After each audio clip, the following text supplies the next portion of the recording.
काल तनी रखी हो ख्याल जवन माटी के लटकिया न जल ले दिया। हाँ तो दोस्तों भाई लोग नमस्कार। अभी की बड़ी अपडेट है कि प्रमोद परम यादव एक और नई भोजपुरी 2024 के बेहतरीन बोलबम गाना लेकर आ रहे हैं आपसे बीच में। इस वीडियो में इसी गाना की जानकारी दें, उसके बीच में किस चैनल पर कब लॉन्च किया जाएगा, कब तक गाना सुनने को मिलेगा आपसे बीच में। उससे पहले बता दें जो वाले चैनल सब्सक्राइब नहीं किए हैं तो प्लीज़ चैनल सब्सक्राइब कर लीजिए। सबसे पहले ऐसा से भोजपुरी लेटेस्ट अपडेट जानकारी जाने के लिए शुरू से अंत तक इस वीडियो में बना आपसे बीच में चैनल पर जानकारी मिल जाएगा करेगा।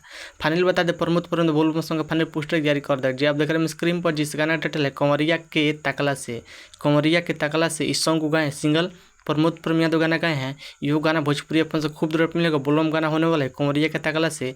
इस गीत का बात कर वाले गीत को लिखे हैं इदास बेदर्दी गाना लिखे हैं और म्यूजिक दे हैं विजय चौहान का म्यूजिक है। बहुत बेहतरीन बवाल धमाल में चैनल गाना होने वाला है। यो गाना भोजपुरी अपन से खूब दूर मिलेगा। बता दें फाइनली इस गाना फुल लॉन्च किया जाएगा बीच मैंने कि कल सुबह 6 तारीख सुबह 6:30 पर प्रेमी धुन यूट्यूब चैनल पर आपसे कुछ में देखने सुनने को मिलेगा। एक बार गाना सुने, बहुत बेहतरीन बवाल धमाल चैनल गाना होने कंवरिया के तकला से।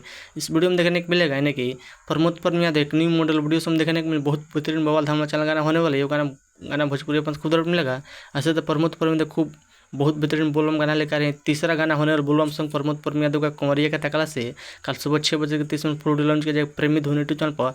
आप लोग बताइए कि प्रमोद परम यादव का वीडियो अपडेट न्यूज़ का अपडेट पसंद पर प्लीज़ वीडियो को लाइक चैनल सब्सक्राइब कीजिए, दोस्तों भी शेयर कीजिए। बस वीडियो में मिलता है अपडेट में। कल एक बार गाना सुनिए कंवरिया का तकला से। जय हिंद, जय भोजपुरी। धन्यवाद। दबा वीडियो शेयर कीजिए, कल गाना सुनिएगा। धन्यवाद।